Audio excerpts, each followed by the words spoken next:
Azam Talibosa s'excuser pas fallait papa. Parce que belé. Fallait ça yana monte fallait l'a dit clairement non on a la limite n'a pas de problème parce que quelquefois pas ma bezalagi. Sur acte on a ça les actes de bonne foi. Papa Fabregas Azan a plein de droits et belé à s'excuser devant fallait papa. Tout d'abord parce que c'est son aîné.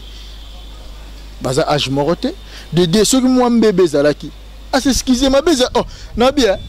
Omoni badba OK non na moi ya moins bien que tout d'abord Fali c'est son aîné. Faut y histoire. Fabregas a salaki tour pas Fali. A l'état pas Fali papa. Avant qu'on marque une maison mère comment comment. Congo France.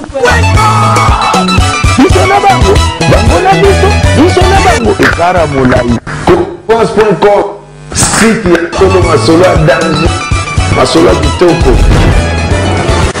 CongoFrance.com. Testali partout dans le monde kakaning toloba kana 3W Congo France Congo France ndeba solution tolobi kaka soki bango baza makambu na Congo France vraiment toza solution Congo France na biso ndenge toloba toujours to memela rabilo ba information na source vraiment en tout cas tolalisa ki misute toloba ki tokozo ba information et pas ya merveille Rambo on a porté parole vraiment international na quartier latin lelo to ki ko lukaye vraiment wana to bosante to koloba na mon boss José Didi Pumba to pesi mbote sika zali vraiment et ma meilleure fondation lisalisi balobi makila ya diamant goddess zigoda na kati ya Paris makila ya diamant vraiment en tout cas bonjour merveille. Yes, la beauté de la presse, la queen hein mon nom migolo barolo la reine queen donc rien à dire de la presse na peso bambote bela peso be internaute ba kofifil ba kofiette basé belé sur bito tanga ba mama rifa na Londres ba mama milinzemba y avait tous peuple ya metolo ba balonga nzala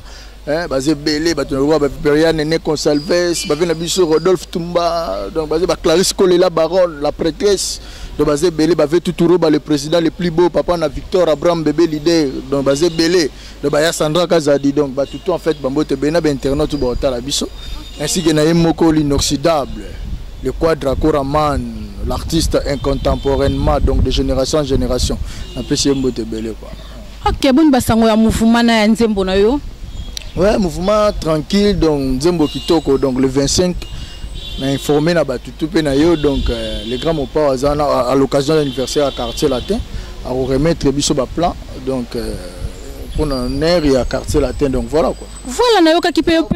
Vous allez belé. OK, na yoka kipe ke babi ba ko remettre ba plan yope merveille Rambo za mérite ko zwa mutuka na yo en tout cas vraiment ozo mériter parce que o wumel pe na kati quartier latin vraiment tout ko za fidèle na kati musana na yo yango no mériter pe bozo mutuka na yo pour na yo mo rezo sale secondaire numéro.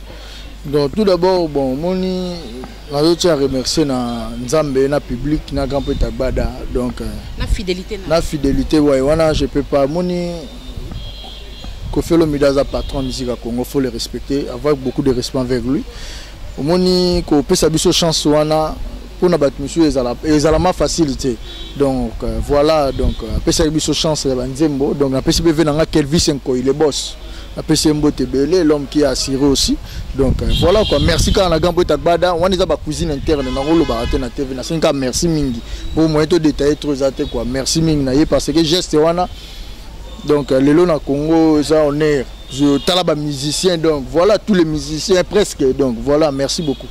Merci beaucoup mais tozu ba information ba lobi ke ndenge bozo bengisa ba ancien quartier latin paraît ça mitu ton lobi ko ya na été Eric tout lobi ko ya na été pour toyoki ke Falinda zo na nomination Falinda zo bima les premiers est-ce que vraiment tozo information pour nos merveilles et ça vrai bon moni quartier latin za entreprise le lobi ça ba grand artiste belé surtout toyebi les vitrine patrimoine mboka na biso moni batuto tangi comme wana baza bana ya quartier latin bana et les grands moport biologiquement mais artistiquement donc tozara fier ya romona bango ko ndenge ba beta na quartier latin donc le lo anniversaire quartier latin dans le mona ko 32 azo fêter les ara jeunesse sengo la moni peut même pas journée on a ba tinda mona bunda tonité les sengo donc to bengisi batuto ba roya mon lelo to salaki par vote c'est abisoté plutôt ba salaki par vote déjà ba partenaire ba associé qui Kofi Olomide na inde comme le lot entreprise né aussi 32 ans ils ont patrimoine mboka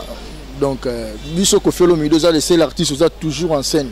Donc biso tout monde li kanisi to zanango to ko associé comme les occasions anniversaire orchestre na yo tout ça la nomination. Nomination ni kozalande ni par ba public bato ba linga ba musicien ba beta de 0 à 32 ans na quartier latin. Donc les nominations les a dit ba nominé meilleur artiste, meilleure voix, la plus belle voix, meilleur instrumentiste et meilleure danseuse. Donc bato là ba ponika 4 nominations. Ça va partenaire parce que chaque nomination moteur mérité prix na ba classement na zana rentabilité moko makasi azana prix moko ya makasi somme moko za très élevé. Donc na pas même prix na ba classé ba artiste. Donc ça selon bango ce que ils ont dépend des sous que na Kofi to na ba partenaire ils ont dépend na public so le lo fali pour pas ningo yebisinga parce que jusqu'à pas du contenant na la na bika ke bango to ba na course so yenda zo meni.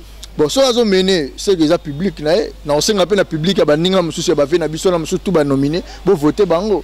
Donc voilà, ils a faute à falit, ils a public, les public na yé, public ba linga quartier latin, au ba bataille qui rendement ya mutu na mutu, bazo voter. Donc voilà, ils ont leur mesa loyer. Donc chaque artiste a aussi plié bino, ba sala kité, bozo la vidéo, bien bozo la communication entre ba fanatiques na bino, donc ba voter bino. Donc voilà, parce que ils a et ce n'est pas les grands mots pas.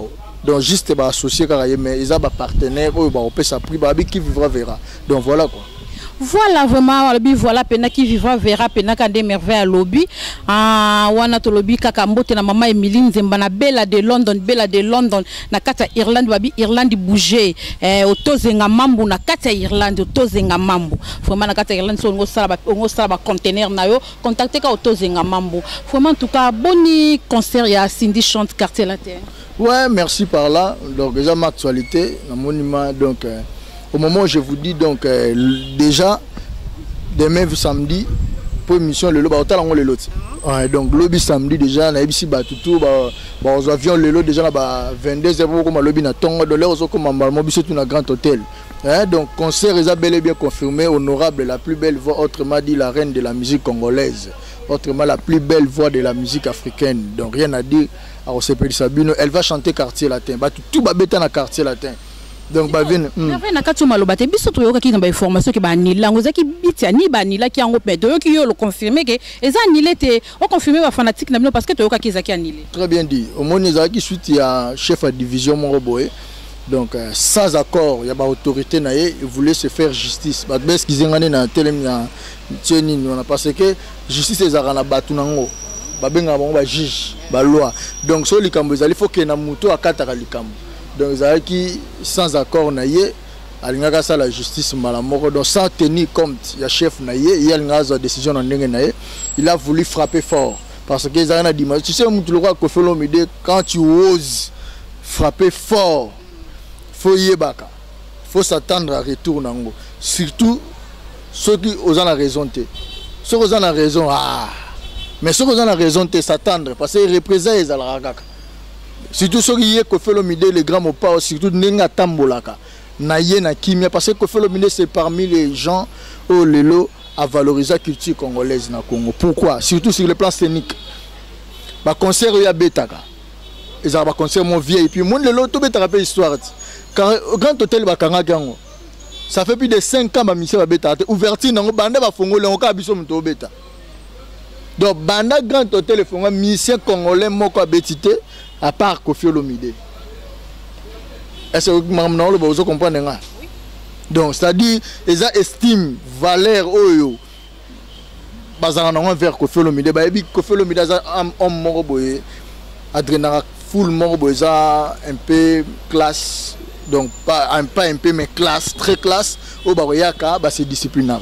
Il y a un monde qui a une opportunité. Vous comprenez? Donc, pendant que vous voyagez, vous avez un donc c'est-à-dire les instincts comme tout le monde que fait l'omide les grands mots pas oh le lo na Congo so tamem mon na ba panneaux ala toujours qui to mutaye la biso idéologie ba panneaux na mboko ba tu est-ce qu'ils ont le bon c'est que fait l'omide ba tout ba mona parce que ba panneaux na habité yango moni mutu mo a eu vertige et ça suite à vertige mutu a eu vertige moni ba panneaux tina ba kinkole le la ville est décorée grâce aux panneaux et honorable Cindy Lekeya. Vous sentez que ville ba mutu autant non ça New York to na te to na biso na kin to na kin. Donc voilà, c'est par là que Botaki jalousie et sans tenir comme tes chef naïe à l'occasion qui se fait justice parce que c'était pas dans sa compétence. Et on monique bah frappe bah bisoté et ça loi kaka donc bah continuer bah non tu n'es pas à mesure surtout que fait le midaza moto les grands mopao atambola toujours na droiture donc azagi na fautité azagi na ba aériété ne ba komaki azagi na ninité donc il était toujours en ordre et à bonne et difforme donc peut-être de éviter un moni ba musa ozada na méchanceté mon boy donc voilà on sait pas entre guillemets donc voilà. C'est pour cela que je frapper fort. Je tiens à remercier l'excellence, monsieur le ministre de la Culture des villes province de Kinshasa, Papa Nabiso Godard Montemona, dans le haut sommet, donc, Val, donc concert de l'honorable Cindy Leker, au roi Bel Bien donc c'est samedi 17 novembre vers 22h. Voilà, Tolobi Boy, Cindy chante quartier latin. Tant que Cindy chante quartier latin, c'est que quartier latin, tout le monde appelle Banzembo, les kakala, ba musicien, ba beta kala. Mais na quatre musiciens, il paraît que vous invitez quand ndambo barozana Cindy chante quartier latin. Les autres barozala vraiment, ba ko sepe boy ba Banzembo na bango. Tu invité banani. De toko ke boyo, comme tu n'as question mais votre rokende bondeti faire aux alate. Est-ce que kolinga bo beta Nzembo na e? S'il te plaît, au moni ko fait le mide, les gars mon pas un monument. Atalage mission moro frère nangana aloba na question mo aloba ki nae c'était pas confrère avec papi mboma aloba ki toi oloba mais c'est que moi j'ai aimé na lui aloba ki lo mo bi aza papa Kofi aza papa j'ai beaucoup de respect envers lui donc oloba déjà lo ko wana ki aza papa ko reconnaître que wana c'est le père de la musique donc artistiquement nino donc ils a déjà bien et lo mo bien on comprend donc ils ont déjà tu sais elle se comprend donc Aza Mouto a contribué à moi tierce il y a passage dans le quartier latin sera yé ma beza porte est grandement ouverte à artistes congolais ils ont un problème dans mon tout temps vous invitez place Azali déjà sera bien invité bango nyonso Aza parmi les invités. Na ba nomination monite que ba nominé pas parce que nomination les abisoté quartier là des ba partenaire ba sali bongo mais quand même ba nominé so pas zubo robenga ya zo mutuka na eza mutuka te si c'est cadeau na bango bazana ba cadeau na bisoté ba partenaire ba repese cadeau jour wana donc voilà ba repese cadeau az artiste congolais basé belé ba fait na biso tout yebi ba yebi ba rituti bango tout oh za na posa beta tour le wina concert honorable hôtel à la plus belle voix au biso le l'Afrique tozoa Cindy Leker donc niveau dimension ya chant aye na ye aye hôtel pas de problème grand hôtel mututo et bien on porte ça ouvert grandement ouverte Eric tout pe bo bengi sieten na kata ba nomination na bino Eric tout pas zate on tozoloba to bengi sinan non to bengi sieten na zo ba là ozo ba to bengi ki sango ke ba bi ba ancien ya quartier latin nyoso pe ba zali po Cindy chante quartier latin tozomona ba quartier latin o leka siko na kata quartier latin leka sam chintu chekevala alobi ye akosala na epete Eric tout même siko to kepe na Jésus de Niance. Tu n'as pas lobby bango to biso. Biso to bengi si bango ti. Bango ba lobby ba ko zalate, ba ko yate. Bon OK. Jésus de Niance a lobby bongo te me ba to ba lobby za et Sam Chintuna Eric tout. Bon comme il y a lobby dans to moni ngo ko sele makambo. Ti na ko sele makambo te moto yambo na ko sele makambo. Ah comme ko sele makambo te place azali. Ye mo ga ye bieza biso to bengi si mutu te ke oh non, eza bo invitation bo to sala invitation to bengi non. To lobby eza concert honorable Cindy Leker azo rendre hommage na basien toi quartier latin ba tout ba porter moi Pierre na bango na quartier latin ningi zala kaka donc au tout à se sentir libre ya aye exactement que au porter zala non pour na beto za tendance moroté to sali pe invitation moroté de pesi mutu na kincheke te donc comme ton dit bouche à l'oreille mon est là aura bouche à l'oreille donc comme on se communique comme ça oyo to mona nini aye to yamba bango donc voilà oui na yo pas de problème hein voilà. Ok, Diogo Mboka René Makonde le Diogo Mboka oyo balobi yonde pena makambu.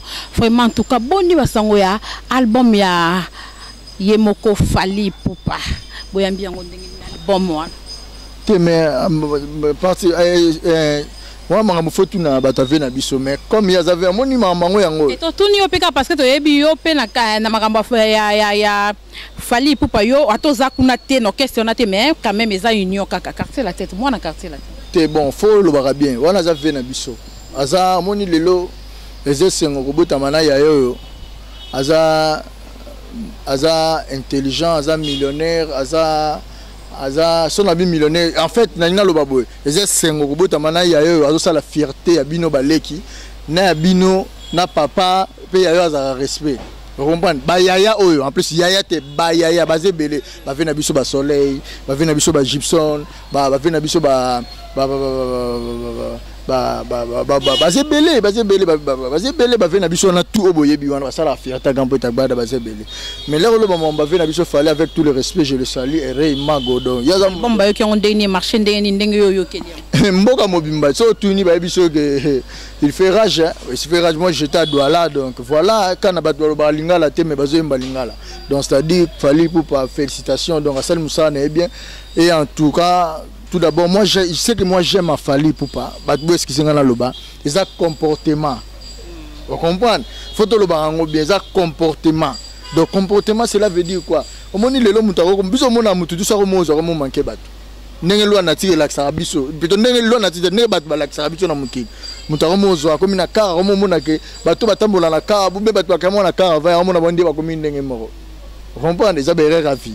Bon mais ce que il ko Fally pour parler malgré fortune, malgré bénédiction à Zanango, malgré ndenge zo tambola kitoko, mais quand même azo respecter tout le monde. Yé beso na bika grand mopa non grand mopa, a respecter grand mopa pas bien éduqué, mais a respecter rappel tout le monde. Surtout ni badmission to beta musique, Fally respecte tout le monde. De moi na muke amkolo, comportement ne pas considérable. Yo ko mamuturo nga. Venanga Fally pour pas mabenga na parler. Comprendre? Niveau ya melanga na habiter, na habi ndo ndazana. Donc à part grand pote bada ale sel muto sala marambo so alinga zo po kena ah so alinga zo azonga no ndeni okay no kese ni kasi merve musa no zo sala okesa apika pana yi azonga no ndeni ye papa na biso Fally papa na biso Kofi Olomide le grand mopao papa na biso le grand mopao Fally ya na ngai ngaleki na est-ce bazonga leki na za déjà leki na azonga ndeni ya pa ko inviter leki bon mikolo on pas père azo beto trop ya kana na ba koto ngamona olengela yo za kana ngope Fally Ipupa il est fier de moi ayebisa ngelo kana biyo na za fier na yo petit na ngai ningo sala ka musala na yo ningo bundela ka père ningo défendra bon sens ya défendre la vérité to si dia comme dans la vérité parce que ngala les seuls porte-parole na ko sarate comprendre na ndimaka batutu mo na to sala émission batutu na ondima mututu otanga kombo na ye so bisa za musicien so sala musama la na ndimaka ye donc nazate wana o ba jara ba polémique biso linga ngol soute donc surtout ngana linga ngol soute banda bakangelanga quoi donc voilà na sens wana siko Fabre boni Fabre Gazpe bon Fabre Gaz pas ça musana e malamu. Oui, Fabregas, oui, je vais aller oublier au Katengai. Fabregas a un frère Nangai, le lopé te partage un bon moment. Place à Aliaebi. Et ça, les lances sales s'élèvent en famille. En Robandobé, tu as le soute. Donc, place à Aliaebi qui est au frère Naï. Donc, rien à dire. Il fait très bien son travail. Donc, voilà. Surtout dans Nenga Batisi, connaissance, respect. Mon humilité précède la gloire. Ce que Fabregas a fait, moi je le félicite et ma porte grande maison ouverte pour lui. Mon il est là qui va te monsieur. Pourquoi Congolais arabes? Milto combien ka poste ngaki Fally pardon te bien bozo ke non ndenga mabe. Ndenga mabe te Rambo. Yo oza moko expliquer mambo clair. Donc il va fan na bino ba na poste ba ba mambo clair. Par rapport na peut ko zo éclaircissement bien. Le Milto ndenga combien makasi ka poste ngaki Fally Ipupa pardon. Moni Badba ok non il y a moins bien été. Tout d'abord Fally c'est son né. Faut y histoire. Fabregas a ça qui tourne pas Fally. A le cap pas Fally Ipupa. Avant qu'on marque une maison mère comme on comment. Vous comprenez? Badba hôtel rale le comme gaya, comme boyo mona zanani. Comment badba zo tchabiso na be règle basé belé. Surtout ngala lingaka ba bureau te po ba yaro biso yo comme danger tawe kuna yo nga mama na bosana ngako yela nga ba aventure wana te parce que na miyebi vous comprenez nazaka toujours dépenga na loko ko grand mopa longola complexe ba biloko tout vous comprenez na loko ko bangisa ngate donc na complexité vous comprenez donc congolais comme ça mutu complexé mutu akoza na bonne éducation mutu akomiso yo boudé yo bo betara na bar vous comprenez donc Fally Ipupa Fabregas a plein de droits et belé à s'excuser devant Fally Ipupa. Tout d'abord parce que c'est son aîné. Baza âge moroté. De ceux qui m'ont bébé zalaki. Ah s'excuser ma bébé. Oh, n'a bien. Asa mutali bossa s'excuser pas Fally Ipupa. Parce que belé. fallait Zayana Montefali l'a dit clairement non on a la limbisi n'a pas de problème parce que quelquefois pas ma bezalagi sur acte on a ça les actes de bonne foi de reconnaissance à reconnaître que ma benaye biso tout poto louango tout c'est de monter le fabuka ça n'est bien à sa musique n'est bien ranking est à la tête place peut-être ba tu benga ba kangele porte a ko kebembo ka mo ba dobisi ah yo finga falit oyawa po ba ivoirien ba rabongwa dans une Côte d'Ivoire so mangaka gampo takbada monument so tamona banzelo mona na bis koto ba che gampo takbada koto ba che fali poupa comprendre ba bis so mona 20 sonné donc baza ba géant ya Congo donc so ko tamola ma besir bango les ko makuno mais toi tu es un fali toi tu te prends pour qui toi ba wando yebisango o mona ke ba kakepa zo kalelo makambo ah non lui il parle bien avec Fali lui il parle bien avec les grands mopao donc ah oui tranquille c'est la famille quoi ba gérer le mo ba rosa le mangé kangama ba fongo le lion ya moni acte na fabuka za zo baté ayebi pourquoi ça li acte wana mais moi je le loue vous comprenez donc voilà rien à dire donc na pese mbote bele wana frère na ngai place ali ayebi check boule le sous makaya bu yebi kwanga merci beaucoup Igor Balox na PSP Ombote Sikozali bozo yo kabino mo merveille rambozo répondre na ba question na biso fuma merveille ramboto comme chité na biso na suka moi conseil ne koza nini vraiment na ba o nyonso ba musicien ba o sala musala ya ko mankaka ba ene na bango esika ba longwa muso azaki azalaki na orchestre wana kumbisi metanga longo malgré to yebi ke et comme on la loi ya mboka mais conseil zanga kati na bato conseil ne koza ni na conseil na ngeza bala na lokolo bana na lokolo ba bi moni orgueil futarate les lomi congolais bato batala biso bato mo ba maele balinga musique qui est impolite preuve vane balinga ba polémique de so la ndinga yango moninga be mission nga je ferai grand mon père m'a frappé pour ça je ferai plus de polémique tout le monde c'est la famille soko débordé ça sur toi ba fanatique na omora ne bando ina moi je suis pas là pour na bando répondre na bato non nga to lobi mabe na biso nga na lobaka malamu. Vous comprenez donc voilà tout nga surtout nga parce que j'étais parmi les bateaux au moni dans d'autres polémiques qui sont touché grand point Takbada directement naé mais c'est ressaisir un peu donc sur Noroya pour la vérité rien que pour na que na ndenga ba polémique donc bateau bazota la biso au boltendra na ndenga ba polémique ce n'est pas bon moni de l'eau faut y respecter ba grand tout ça derrière ba baoba le lot fallait pour pas roi des king de la musique. Vous comprenez? Parce que bano moni ko fait le mida zo bota bano ba roi. Il y a ça sur roi en étape n'appelez plus les grands mots pas les rois. Il n'est plus le roi de la musique congolaise. C'est le dieu de la musique parce qu'il a créé un style que tout le monde en profite. Tu sais aujourd'hui Dieu est amour. Nous avons ba caractéristique Dieu a créé moi et toi, hein, papa Jean, grand prêtre Nérémon ko fait le mida a créé un style que tous les artistes en profitent, c'est le style tchatcho. Personne ne peut s'en passer. Sauf que le monde de la musique congolaise existe grâce au style tchatcho. Donc c'est le dieu de la musique. Dieu parce qu'il crée les rois. Azo bimisa ba roi, azo créé ba roi. Ba tutu ba roi soleil. Soleil, le roi soleil. Le soleil musicien, vient à biso na pese mon Guy Van Brom de Bodina. Donc le roi soleil. Donc au fait midi enfant des rois. Le roi a fanté de souveraine de la musique africaine, de la musique congolaise, Cindy Leker. Donc au fait midi ça au-dessus. On comprend c'est le Dieu, le Seigneur de la musique. Donc voilà, rien à dire quoi.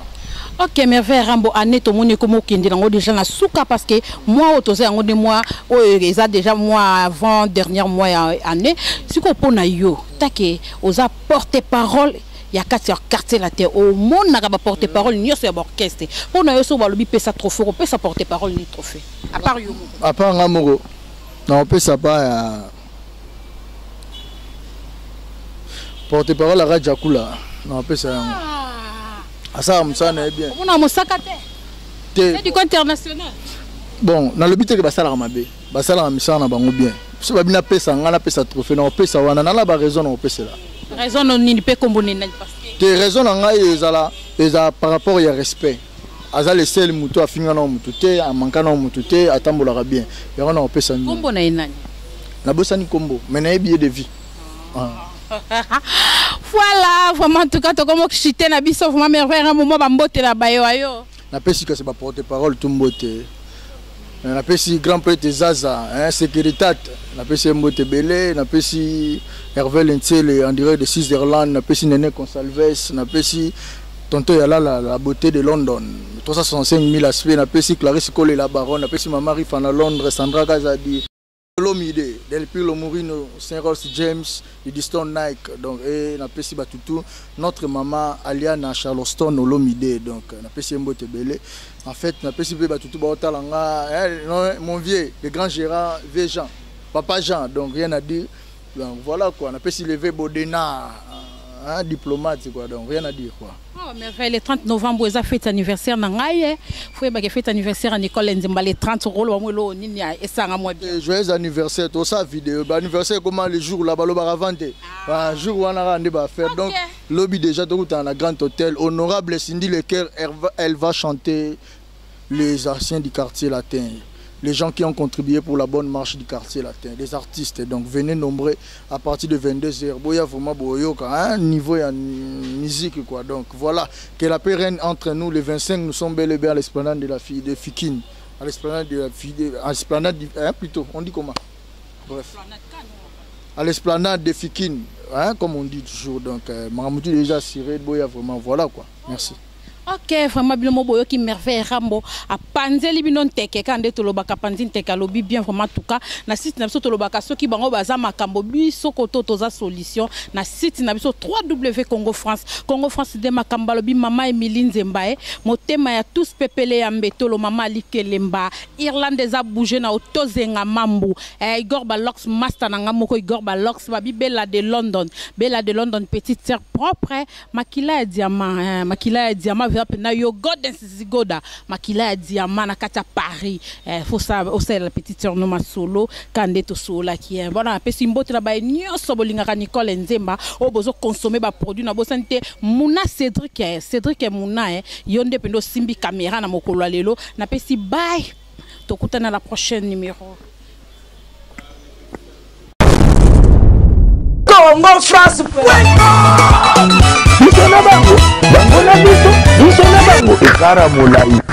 France.com site ya Solo Masolo danger Masolo kitoko Congo France.com